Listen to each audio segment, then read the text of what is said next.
Assalomu alaykum hurmatli obunachilar, efirda trakchilik proyekti va bu tupoy bo'lmaylik ko'rsatuvining 3-qismi. Sizlar bilan yana Umid bilan Jaloliddin.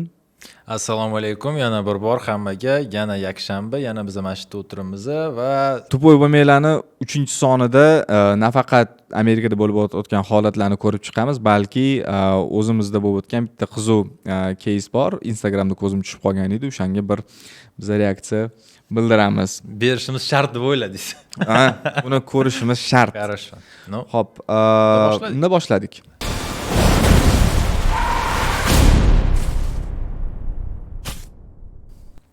Birinchisi ne kamera osmonga qarayapti. Harsh event detected.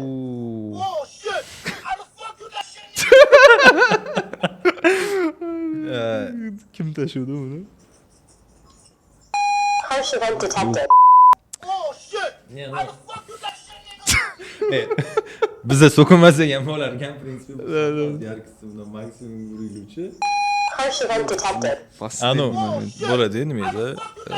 Yuguradigan дорожкаlarda прям препятствия bo'ladi. Unda sakrab o'tish kerak bo'lgan.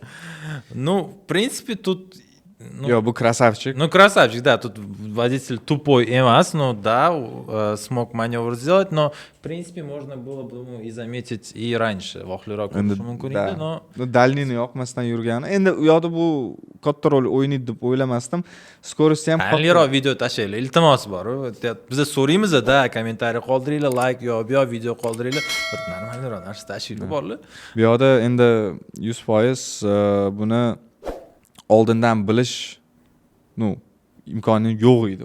Nereal holat, u kimdir yo'lga yugurib chiqadi deb kim o'ylaydi? Kechki payt soat 1 AM da bo'pti. 1 AM da.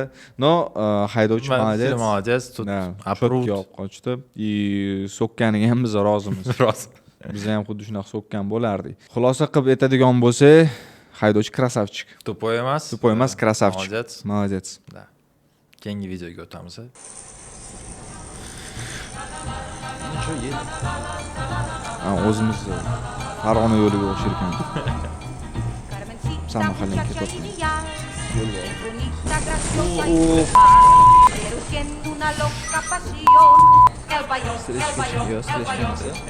Que lo baile no quiere mamá, que lo baile no quiere papá, mas la chica no entiende razón. El bayón, el bayón, el bayón. Oh, el bayón. Mamacita me Mikrofonga gusta, qo'y. me gusta. Oh, el bayón. Nos. Mamacita me gusta el bayón. La la la la la la la la. Strelka to'g'ri ko'rsatdi. И Na, bu botdan botga o'tolmasak. yo'dan Тут нельзя было, дорога была закрыта. Mayli, nilza bo'lib, bordyurni ko'rmagan. Что могу сказать, тупой? У нас передача называется Да, «Тупой тупой драйвер». Вот, тупой. Lekin Эй, смотрите, что он сказал? 116 on the right to I-71 south, then keep right.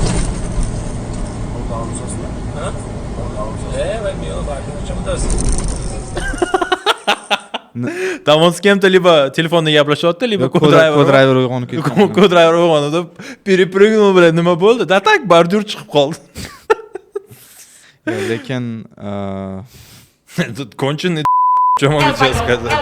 balki shundan o'rnak olib bizda mana Toshkentda ham hozir bordyurligimiz Zaboryani qo'yib chiqishyapti. Balki Zaborni ko'rishar bizanikilar. Balki bularda ham Zabor bo'lganda uriladi. Zabor mayli o'rta palasani ko'rsam. Men eng yomon ko'rgan narsam bor-ku, bilmayman agar bizani endi ko'p odam ko'radimi, ko'rmaydimi, okalar tushunsa kerak, ikkita palasali yo'l o'rtasida amisi ketadi-yu. Полтора полосный shunaqa odamlarni realni yomon ko'raman-da. Men yana o'zi signal chalib marhamat qilishni yomon ko'raman. Dash ketayotganimda ham trap haydayman-da, shtop хотя бы yo'li yo biyolida, net chotda orasiga sovoladi, palasani ketdi-da. Дорога моя deydi-da. Mayli. Ya bu yoqda Atak bez negativa. Bu yoqda 100% haydovchining aybi. Bu endi yo uxlab qolgan, yo ko'rmaslikning o'zi iloji yo'q edi-da. Скорее всего, он просто тупо едет и qarasa GPS bo'yicha chapga ketish kerak, просто o'tib bordi-da, bo'ldi, всё. Tugadi. Tag'in ham qara, Garmindan olingan video. Не, driver вот всё.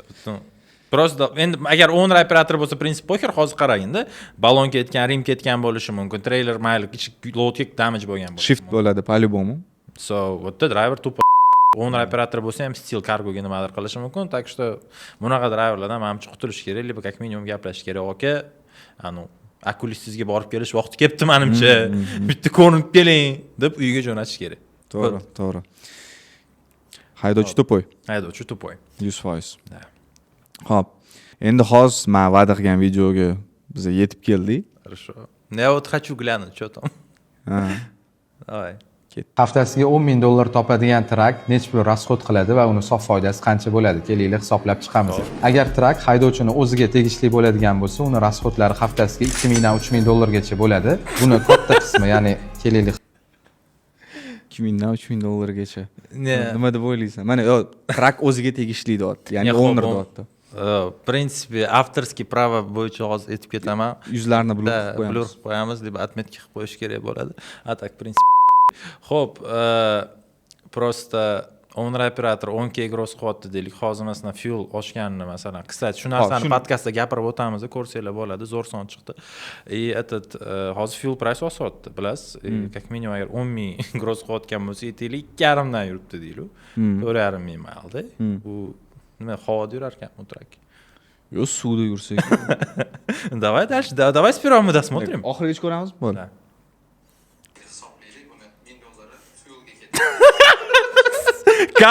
Kat bo'ldi. Ilohim ketdi. Yo, dальше ko'ringlar. страховкаga $400 to'laydi va undan keyin treylerga $250 to'laymiz va boshqa mayda chuyda rasxodlarga yana $400 chiqarib tashlaydigan bo'lsak, rasxodi haftasiga $2,000 bo'ldi. Va agar grossi topgan puli $10,000 bo'ladigan bo'lsa, unga sof foyda $8,000 atrofida qoladi. Agar siz ham Sof foyda $8,000 qolar ekan haftasiga. Shunda oyiga 32,000 bo'lyapti. Ketdi, biz ham trakka chiqamiz. Net. Endi bilmadim, akamiz qanaqa kompaniyada ishlaydilar, ularni owner operatorlar havoda yuradi, nima yuradi bilmadim-u. Но это чисто инфо-цыганство, это неправда, bu haqiqat emas, haqiqatdan juda yiroq. Agar kimdir shunaqa videoni ko'rib, mana o trak haydayotganlar va shi soqqani tegdi qo'yapti deb o'ylayotgan bo'lsanglar, bu absolyutniy xato, nonsense. That's Да. Потому что даже owner operator bo'ladigan bo'lsa, ko'p kompaniyada birinchi rasxodning dispatch fee. Dispatch fee o'zi kamida 10%. 10% deb olinglar. 10,000 gross qilyapti. Misim dispatch fee o'ziga chiqib ketyaptimi? Birinchi. Xo'p, страховка. O'zimiz случайda biz owner operator ishga olamiz, biz страховка 375. Liability, general fee. Mana 400 da mayli. Mana 400 kersi, mana 1400 bo'ldi. Bu liability'ni o'zi hali o'zini PD'si bo'ldi. Haftasiga bir $50 deylik. No, mayli, uni hisobga olmaymiz. Xo'p, 1400 уже bo'ldi-da. Aytaylik, dальше administrativga bor любой kompaniyada, to'g'rimi? LD, fleet, permit, yo, и factoring fee, отдельно charge qiladimi yo'qmi? Aytaylik, bizda mana 120 da $100, 1,5 ming bo'ldi, to'g'rimi? To'l. Mana lishniy расходlarga $400 dedilar akamiz. Biz ham o'sha $300 deylik mana, to'g'rimi? 1800 bo'ldi. Va eng главный расходы driver masalan, даже owner operator bo'ladimi? В случае это fuel. MPG masalan ishlatadigan fuel o'zi 6,5 chiqadi. 6,5 7. Грубо говоря, 1 gallon ila trakka 6 mayl yo 7 maylga yetadi. To'g'rimi? 10,000 gross qildi deyapti. Aytaylik, masalan, даже 4,000 mayl yurdi, masalan. To'g'rimi? 2,5 dan yursa 10,000 gross qiladi. Hozirgi marketda plus minus shunaqa yursa bo'ladi bemalol. O'sha 4,5 mayl yurishiga driver qancha gallon fuel ishlatadi deb o'ylaysiz? 4,5 mayl yurishiga bir hafta. Ya, normalni ketib qoladi.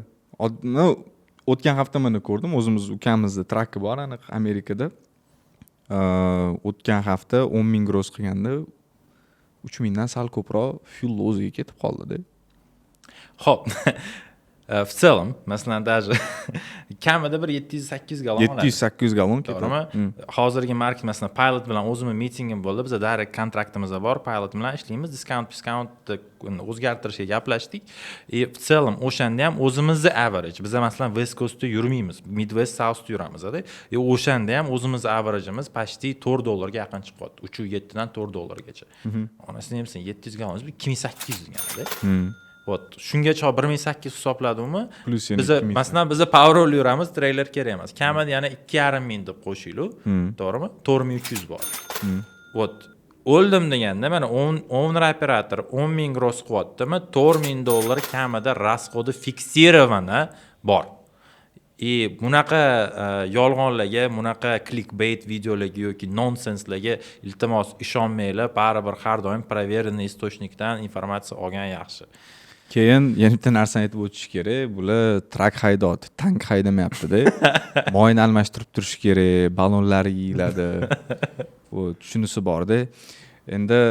Endi ovqat-poqatini gapirmasa, haydovchi oladigan, shuni o'zida ham серьезный summa chiqib kelyapti-da. Ну, как минимум 40%, o'zi в идеале это 35-40% masalan-da o'zi. Yana bitta narsani inobatga olish kerak.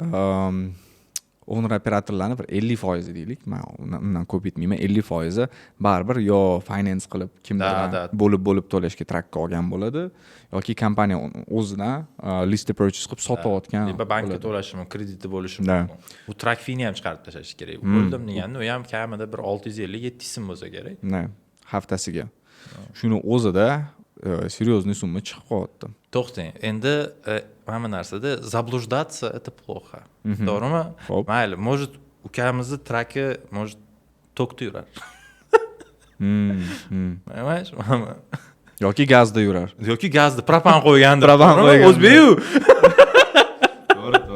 Ну, так что заблуждение qilmaymiz. Agar вот реально подумай, может dizel qo'ymasdi, propan qo'yayotgandir. Может shunga arzon keladi. Biz bilmayotgandirmiz. Может biz xato qilayotgandirmiz. Yoki biz nimanidir bilmaymiz-da, qayerdadir arzon fuel sotiladi. Да. No, kelib qulog'iga yetib ketishgan mashina olasan deb.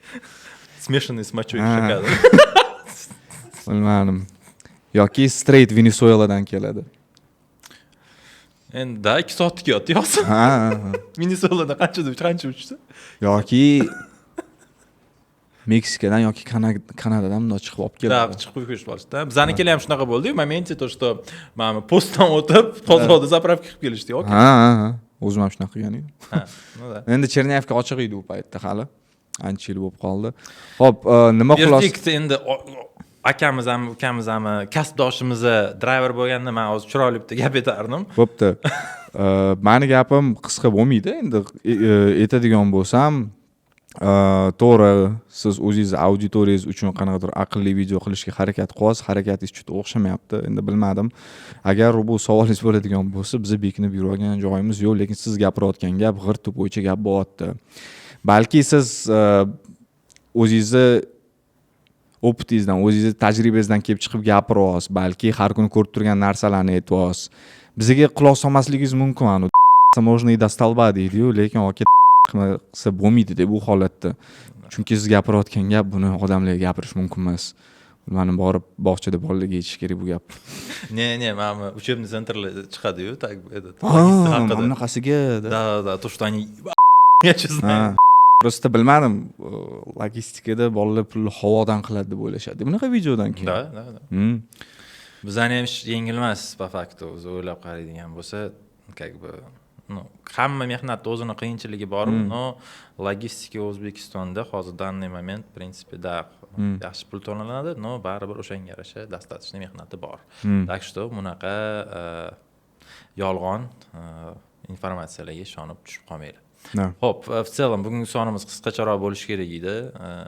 Да, так что hammanglarga e'tiboringiz uchun rahmat. Sizlarga o'sha egan aytib o'taman, kommentariyaga video qoldiradigan bo'lsanglar, bunaqa zo'r blogerlarni videolarini bersanglar, biz o'zimiz reaksiyamizni qoldirib va ochiq oydin haqiqat aytamiz va bu sizlar bilan men Jaloliddin va Umid va Tuppoy bo'lmanglar rubrikasi edi. Keyingi sonimizda ko'rishguncha, bu gapimiz yoqmagan bo'lsa, xafa bo'lgan bo'lsanglar, endi o'zingizlar problema. Tuppoy bo'lmanglar ko'rsatuvini keyingi qismida ko'rishguncha, xayr.